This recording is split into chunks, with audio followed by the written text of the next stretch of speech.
Hey guys, how are we doing? It's Cryptoinsightuk here, bringing you back an XRP Ripple specific video.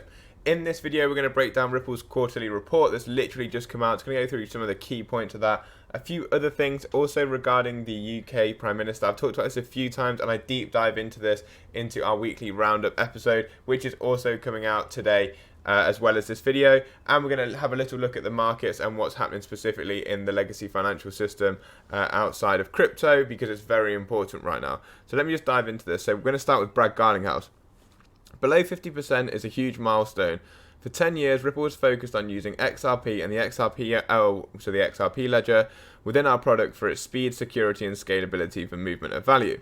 As more customers use XRP in their payment flows, it's clear there's real utility here. So this is obviously just regarding Ripple's tweet and their quarterly report. And we're just going to get straight into that right now. So Ripple's quarterly market report came out literally on the 27th, which is yesterday. It came out like a few hours after I woke up. So for you guys, you've probably not seen it yet because you're probably asleep.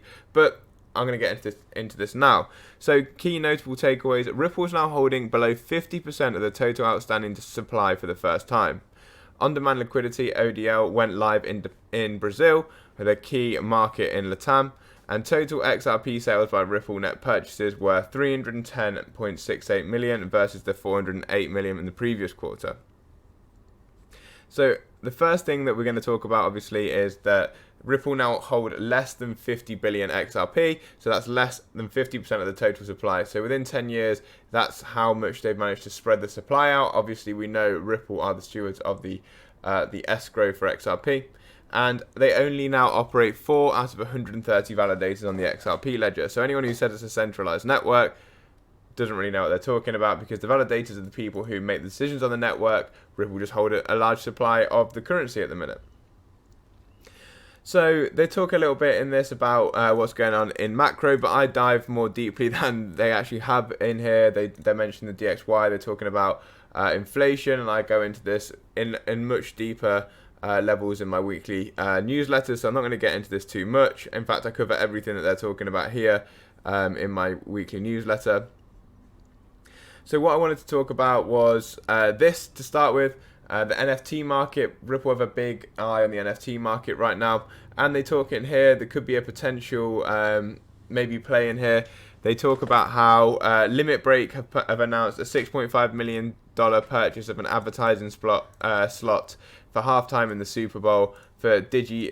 I checked them out on OpenSea, and I think they're trading at about 7 to 8 Ethereum right now. So if you've got some ETH on the side, maybe you could make a flip there, but it does look like with their activity that is decreasing still, so not quite the right time to purchase if you ask me, but it's still something to keep on your radar if they've paid 6.5 million for an advertising spot at the Super Bowl. And we're going to go further down into crypto regulation. So the regulation that came out from the White House obviously was in the last quarter. They're talking about that. They then talk about the SEC and how the SEC are trying to undermine federal agencies. They comment on this a few times. We're going to talk about that a bit further down because they talk about the lawsuit as well. They talk about how European lawmakers have finalised their MiCA bill that they're looking to press forward very soon. And they were saying that the UK wants to be an international hub for crypto despite leadership changes. We've got Rishi Sunak then reiterating that, which I actually go into later on in this. We've got South Korea issued a arrest warrant and red notice for Do Kwon, and trying to freeze $40 million of assets tied to Do Kwon under a notice of order for return of passport. And that's essentially Thailand's largest crypto exchange, BitCub, came under regulatory scrutiny from the country's Securities and Exchange Commission over insider trading, and Siam Commercial Bank called off its plan to acquire the exchange. So getting into the important stuff, in my opinion, obviously if you're an XRP Ripple holder, obviously you can get Ripple their private shares. I think with a link to, I think that's the platform that a lot of people promote.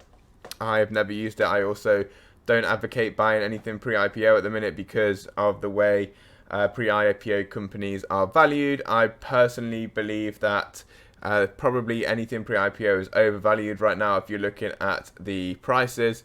That's just because money is getting harder to borrow, and it's a big factor in terms of when you value a company. If you start to list it on the stock market, it's probably overvalued because the valuations have been done a while ago while the money's been easier to borrow, meaning that the actual price of the asset is overvalued in comparison to what you should be paying.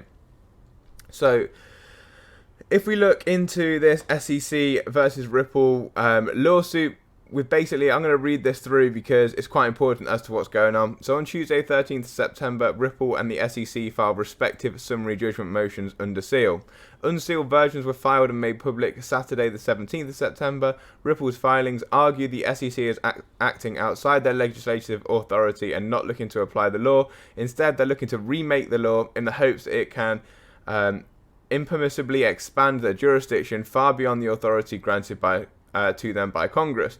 On the 21st of October, both Ripple and the SEC filed public versions of their oppositions of each other's motion for summary judgment. So basically what Ripple is saying is, their argument is that the SEC can only legislate on securities, and the SEC are trying to bend the law so they can legislate on more than that, and that's not basically their jurisdiction that have been given from Congress. In addition, after being ordered 6 times by the court in over 18 months, the SEC has finally produced documents related to the draft of the infamous Hinman speech in 2018, which included remarks on why he did not consider offers and sales of Bitcoin and Ethereum to be securities transactions. Since Hinman's market-moving speech, the SEC continues to deliberately create ambiguity instead of providing clear guidance that uses that ambiguity to bring enforcement actions to stifle innovation in the United States.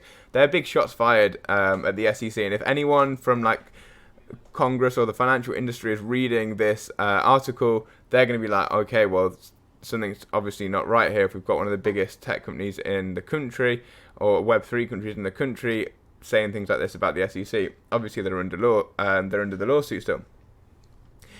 One thing that I find interesting about this is they talk about they've got the Hinman emails, but if you look here on their last filing, they were kept under seal for 4 days. The 13th of September was the first sealing. The unsealed files were then submitted on the 17th, so we could then see them 4 days later. Well, for now, they've got these Hinman emails, and we don't know when even they got those, and they're still under seal, so why have we not seen them yet? Maybe Ripple are still using these as some sort of bargaining for the SEC and maybe some leverage for a settlement. In terms of the next steps, in November, the SEC and Ripple will file reply briefs, and from there we await the judge's decision on the motions. Ripple will continue to fight this case so the industry can get regulatory clarity it desperately needs to ensure crypto innovation can flourish in the US. And then we also see some NFTs on the XRP ledger, obviously powered by Balmain. I've actually today applied for the waitlist for the Balmain thread. It's a club for loyalty and rewards with Balmain, the clothing company. So Balmain, if you're watching this video, hit me up. I would love to work with you. In addition, Ripple announced a second wave of NFT creators through their creator fund. And the XLS20, which actually allows native NFTs on the XRP ledger, minting, trading, burning functionalities. XLS20 will bring advanced features like automatic royalties, co-ownership of assets without the need of smart contracts. That's coming on Halloween if this goes forwards. And the next big part is on-demand liquidity, which we really need to keep an eye on. It's not as impressive as previous quarters, to be completely frank with everybody, but a huge ODL corridor has opened up between Brazil and Mexico. Ripple saying that Brazil's ODL leverage is massive because they're basically an anchor to business in Latin America. We've also seen FOMO Pay, a Singapore-based institutional digital payment solution, and iRemit, one of the largest non-bank remittance services in the Philippines, expand their use of ODL. iRemit is now able to improve cross-border treasury flows with a greater access to liquidity and settlement in real time. So last quarter, XRP sales by Ripple were net purchases 310 mil like we started with, and 408 versus 408 mil the quarter before. If we look at ODL sales, they are down. ODL sales are actually up in the last quarter to 2,800 million, and from the 2,100 million from quarter 2022. Purchases are up to 2,500 million from the 1,700 million before, and net sales are down. So more purchasing, less selling at the minute. it looks like, and slightly decreased in average volume from 862 million to 789 million, and volume in billions, obviously 78.5. This is XRP volume in billions, 78.5 down to 72.6. They're saying that obviously it's a really stressful time in the market at the minute, but Ripple continue to purchase for ODL, and ODL gains momentum, which obviously you could see above. They also had an an increase in volume of their lending wallets towards the end of Q3, which is quite an interesting thing to see. Let's see how that goes going forward. And their escrow, they released 3 billion and locked back up 2.1 billion, meaning there's an extra 900 million out there from the last quarter. And as far as everything else, they talk about interoperability a little bit. And that's about it as far as what we've been looking at so far in this, what I was looking at in this article. Again, there's a huge focus on carbon credits on the XRP ledger, with Thallo and Carbon Title, with the main two companies, as well as Carbon Cure Technologies, the main companies being mentioned in this Q3 report. So we've got a few little things now just to cover before I finish this video. Ripple have started a massive marketing campaign that I've talked about again on the weekly roundup, but I just want to stress how important this is. We haven't seen anything like this, with adverts in Canary Wharf, Liverpool Street Station, the World Trade Center, Wall Street, Sao Paulo, literally all over the world. We're starting to see Ripple ads halftime at the Yankees, halftime at the, I think it was maybe the Wizards versus, sorry, I'm not good with basketball, but it was maybe the Wizards versus, I can't even remember, but halftime advert in one of the big basketball games in the US. Now, just quickly, before we get into anything else, Ripple's Swell event is the 16th, 17th of November, which right now is about 2 to 3 weeks away. Is it coincidental, or is this planned that the UK's new Prime Minister Rishi Sunak has pushed back Autumn's full statement to the 17th of November instead of Halloween for their fiscal update? I'll let you guys speculate on that, but it is something that I've definitely got my eye on.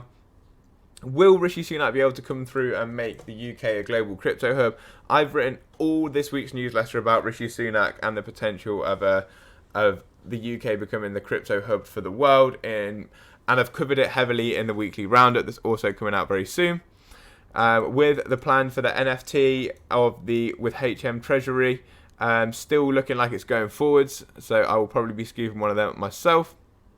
And finally, I just want to have a quick market update. We've got Credit Suisse down 20% on the day, Meta down 24% on the day, and finally Amazon, after hours, they were down 4% on the day. After hours, now down 12.7%, but they did go all the way down to 20% down as well. So this is, people are allowed to invest in the public stock market and lose 20% on the day. Amazon's loss was about $220 billion in one day, which is more than Ethereum's market cap itself. And the SEC are trying to protect investors from investing into crypto, even though they can just lose $220 billion in a day on Amazon. Finally, Elon Musk completes the Twitter purchase, fires the CEO and a lot of the top executives like the CFO and the top regulatory person at crypto as well, at Twitter as well, can't remember his name. And this is our last little thing that I wanted to put out there, just actually open TradingView again just quickly so I can show you. I did put in my newsletter on the 17th of October, I was bullish on Doge and Algorand. Doge was actually up 16.7% since I made that tip, and Algorand up 6.5% since I made that tip. And you can see it right here in the newsletter. So if you want to sign up to that, guys, have a look in my bio. I'm not even going to load the charts because it's being slow on my computer, because I'm obviously out in the back of Bali. You can probably hear people talking outside. But if you want to sign up to the newsletter, you don't want to miss any of my updates, trades, and opinions on what's going to happen going forward, have a look at the Patreon link in my bio. And yeah, if you enjoyed this video, please like and share it with a friend. Peace up, A-Town down, as Usher would say. Thank you for tuning in.